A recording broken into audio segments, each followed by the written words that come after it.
Salut à tous, bienvenue pour la 18e de l'émission Auto Hebdo. On est ravis de vous retrouver une nouvelle fois, toujours en janvier, toujours dans le froid, mais rassurez-vous, on va toujours aller en Arabie Saoudite pour retrouver Cyprien Juillard au show dans quelques instants, qui nous parlera du Dakar 2026. On aura également Jules Roussel qui sera dans l'émission, puisque notre cher ami Mathieu, que je vais vous présenter dans quelques instants, était présent à la révélation, on va dire, de la saison 2026 du jeune pilote français qui a remporté la Coupe du Monde de F4 à Macao en fin d'année dernière. On évoquera bien sûr aussi le guide WRC que vous pouvez retrouver dès ce lundi à 20h en version numérique et mercredi en kiosque, tout ce qu'il faut savoir sur la saison 2026 du championnat du monde des rallyes, et puis on terminera avec quelques résultats de ce week-end en Formule E et en frotte, la Formule régionale Oceania Trophy. Je me tourne maintenant vers Mathieu Chambenois pour voir si c'est bien comme ça qu'on dit. C'est ça, c'est exact, ça a changé de nom. Écoute, je suis très content de te retrouver, de vous retrouver aussi, parce que ça fait un petit moment que j'ai finalement pas tourné d'émission ici. C'est vrai. Et donc voilà, très content de pouvoir parler des petites catégories forcément qui m'occupent, les catégories de promotion justement qui reviennent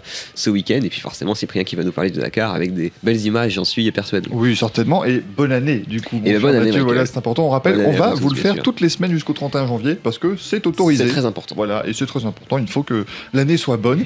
Et l'année commence donc comme d'habitude avec le Dakar, et on va voir ça tout de suite. Et on retrouve une nouvelle fois Cyprien Juillard en direct de l'Arabie Saoudite à Wadi Dawazir, cette fois-ci pour un deuxième point. On en avait eu un la semaine dernière déjà sur ce Dakar 2026. Cyprien, on n'a pas beaucoup vu les Dacia en vitesse pure dans la première semaine du Dakar, véritablement. Elles n'ont pas trusté le sommet des classements à chaque étape, et pourtant, c'est bien Nasser Al-Attiyah qui est en tête. Salut Michael et salut à tous. En effet, elles ont été plutôt discrètes les Dacia sur cette première semaine, mais c'est bien Nasser Al-Attiyah qui est en tête du classement avec une avance désormais assez confortable. Il a 4 minutes d'avance sur son plus proche poursuivant, Matthias Ekström de Ford.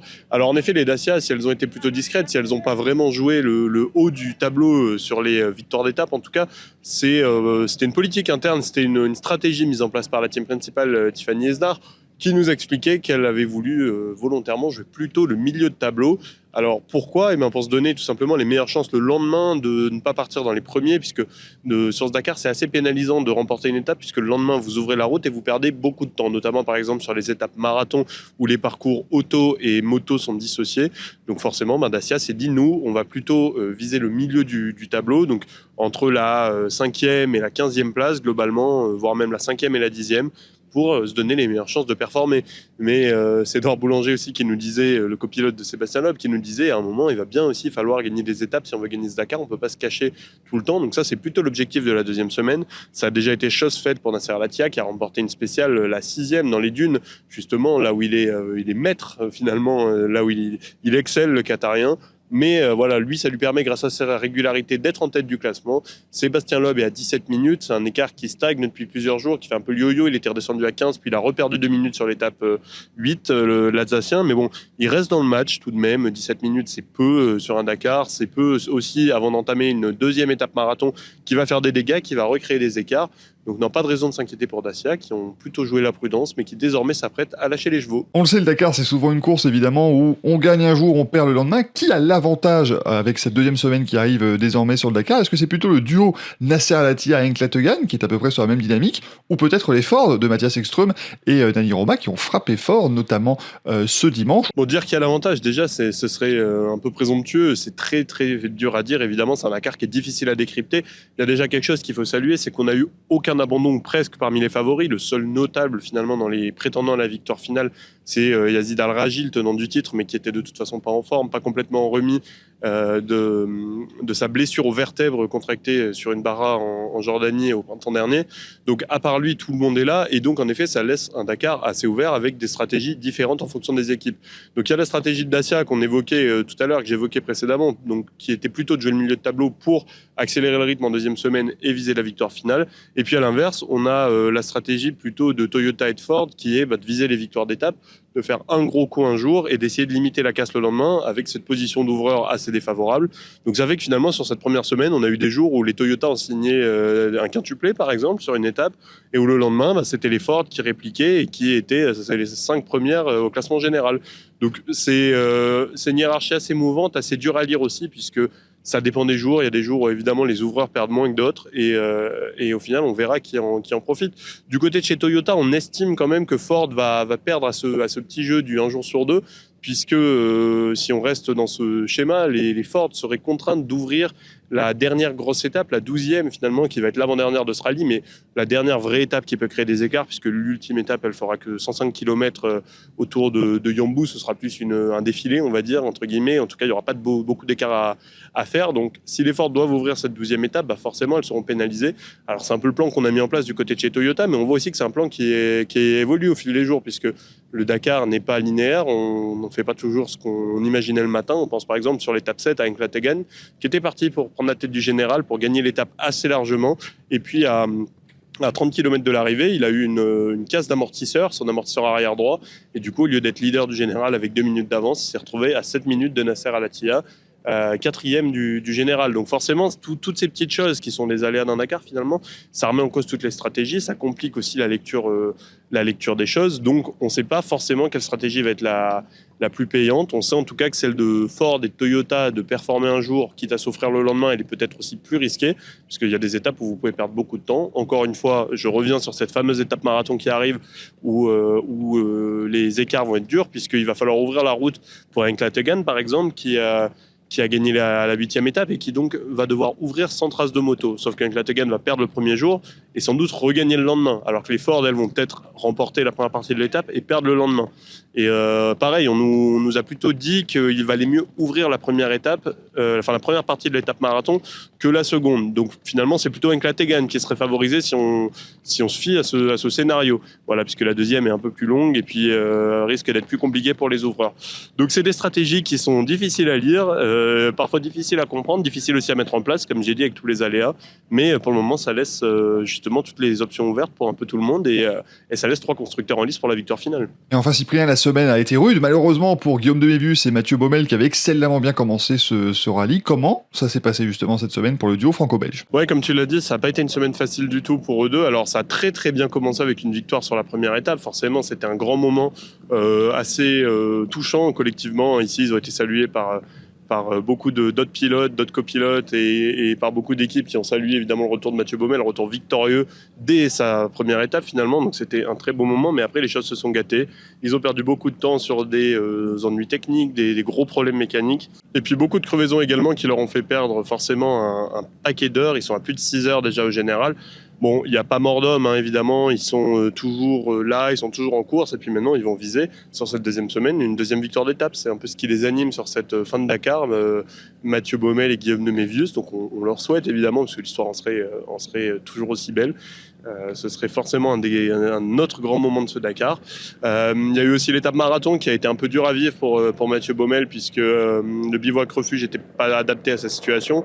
Il a refusé de se faire aider et d'avoir un traitement différent des autres concurrents, donc il a bien dormi dans la tente, il a eu une ration militaire, etc. Mais forcément, il a un peu souffert. Ils avaient passé en plus une longue journée où ils sont arrivés un peu tard au bivouac alors que la nuit était déjà tombée. Et c'est vrai que de voir qu'il devait se faire aider, ça n'a pas été forcément très facile à vivre, mais bon, il a gardé le moral, il est toujours positif, toujours très content d'être là, ravi d'avoir réussi son pari fou d'être présent pour ce Dakar 2026, et puis il est évidemment soutenu par son équipe et par son pilote, Guillaume de Mévius, qui est toujours très présent à ses côtés et d'une grande aide. Donc voilà, c'est une très belle histoire tous les deux, c'est 2 très belles personnes aussi, donc on leur souhaite une belle fin de Dakar à tous les deux. Merci beaucoup Cyprien, on le retrouvera une dernière fois la semaine prochaine pour nous parler de la fin de ce Dakar. On est déjà nostalgique.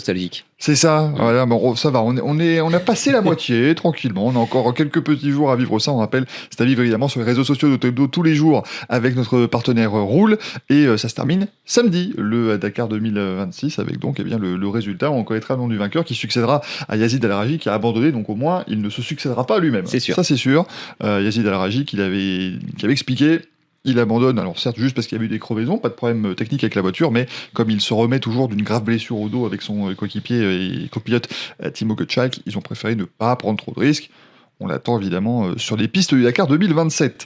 On va parler formule de promotion. Mon cher Mathieu, on va te retrouver ici puisque je veux bien que tu nous parles un petit peu, effectivement, via Jules Roussel, que tu as pu rencontrer, de la frémette. On va l'appeler comme ça si on est très C'est méchant, ça. mais donc c'est la formule régionale pour le Moyen-Orient. C'est bien ça? Exactement, c'est la Middle East, donc effectivement c'est ce qu'on appelle des championnats hivernaux généralement. Alors championnats hivernaux, c'est des championnats qui sont très courts, on va en parler aussi justement, mais il y a l'Océanie qui roule également, Tout à fait. qui a roulé ce week-end et qui va rouler aussi à partir du week-end prochain. Donc ces championnats hivernaux de formule de promotion, en fait ça permet aux jeunes pilotes qui soit découvrent la catégorie, soit veulent justement accumuler du roulage, de s'entraîner, de voir des pistes internationales pour ceux qui justement n'en connaissent pas. C'est le cas de Jules Roussel qui va nous parler dans quelques instants. Et puis justement, ça va avoir un intérêt tout particulier cette année, notamment la formule régionale Middle East, puisque en FREC, donc la formule régionale européenne cette année, eh bien on va changer de monoplace. Ce sera une nouvelle Tatus avec une nouvelle motorisation, un nouveau châssis. Et donc justement, cette formule de promotion au Moyen-Orient, eh bien ce sera la toute première fois que ce modèle-là D'accord. roulera Ah oui. sur les circuits. Donc ça va avoir un intérêt tout particulier, parce que les équipes vont pouvoir commencer à travailler sur le modèle, pouvoir un petit peu arranger la voiture et arranger les réglages. Et donc les pilotes vont eux aussi pouvoir s'adapter à cette nouvelle monture. D'accord, donc effectivement, oui, ça revêt un intérêt tout particulier pour Tout à ces fait. pilotes-là. On pense aussi effectivement aux championnats hivernaux. On a aussi l'Asian Le Mans Series qui Exact. roule effectivement sur quelques semaines en début d'année. Ça permet à tout le monde de se mettre en jambes. Et donc, du coup, Jules Roussel va y prendre part à cette formule régionale Middle East. C'est ça, alors effectivement, donc voilà, il nous l'a annoncé en exclusivité la semaine dernière, donc c'était un grand plaisir de le rencontrer justement à Nantes. On était juste à côté de Nantes dans le siège de Sodicart qui nous a accueillis pour justement préparer tout ça. Il a été pilote Sodicart lorsqu'il était pilote de karting. Et donc Jules, bah voilà, qui va s'exprimer à vous, puisqu'il va d'abord vous expliquer dans quelle équipe il est et comment il s'est préparé justement pour ce championnat hivernal. Je travaille avec G4, du coup le team espagnol qui participe en FRECA depuis plusieurs années déjà. J'ai rencontré l'équipe, j'ai visité les ateliers et franchement j'ai très hâte de travailler avec eux. J'ai pas encore fait de journée de test parce que voilà, c'est compliqué au niveau du budget de trouver ça tôt. Donc forcément on s'y prend pas à la dernière minute, mais on n'a pas pu faire des essais, contrairement à d'autres. J'ai jamais roulé autre chose que la F4, enfin j'ai jamais roulé de F3R. Ça va être un peu l'inconnu pour moi, mais ce qui est sûr c'est qu'on a pas mal anticipé la chose. On va voir ce que ça va donner, mais forcément, vu que c'est un championnat hivernal, c'est fait justement pour s'entraîner. Donc on va voir ce que ça va donner sur la piste et j'ai hâte de travailler avec eux.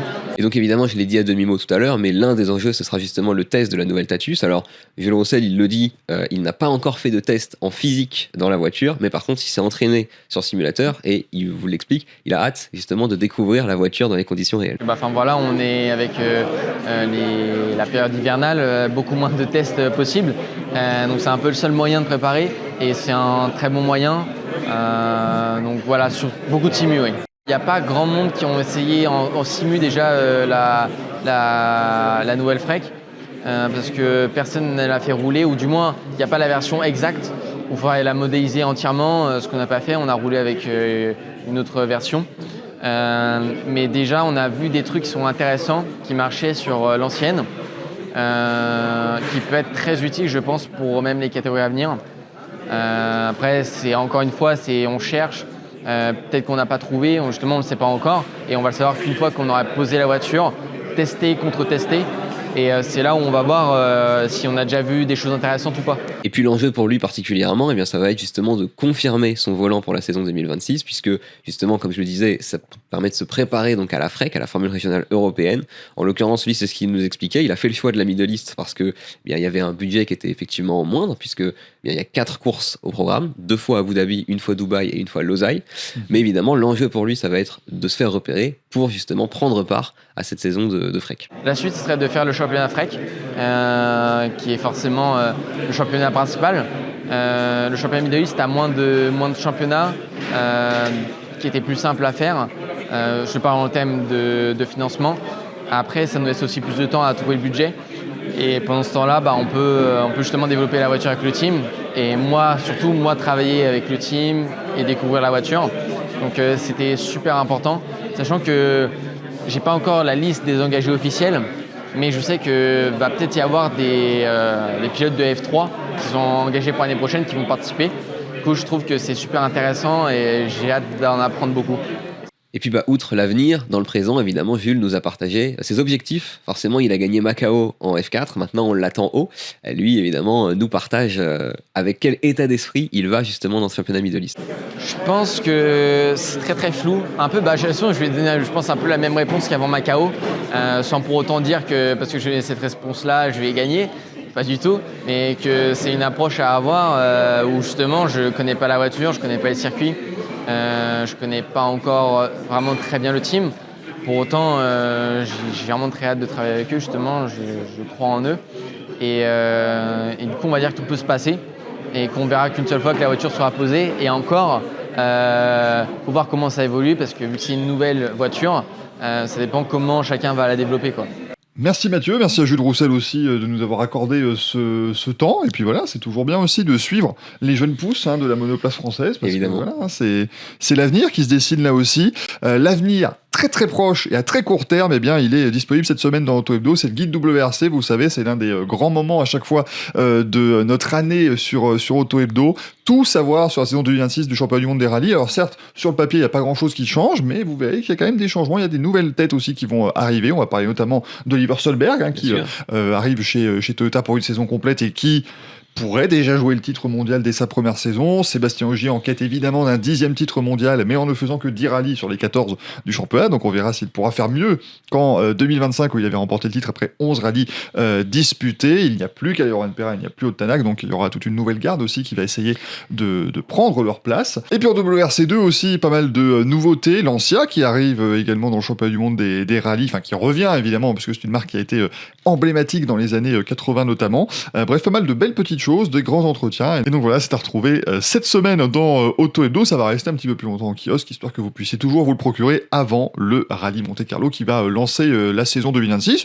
Une saison qui s'annonce, ma foi, encore sympathique du côté du WRC. Ouais, je pense que ça va être une saison ouverte. Tu l'as dit, il y a plusieurs champions justement qui partent. Il y a le WRC2 qui arrive avec l'horizon aussi d'une nouvelle réglementation après.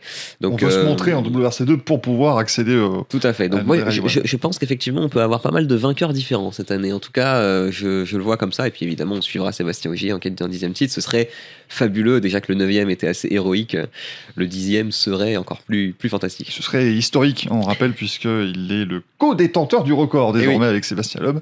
Personne n'a jamais été jusqu'à 10 titres mondiaux. C'est donc dans le magazine de la semaine. Et puis pour terminer l'émission, je vous propose de nous intéresser à quelques petits résultats de ce week-end.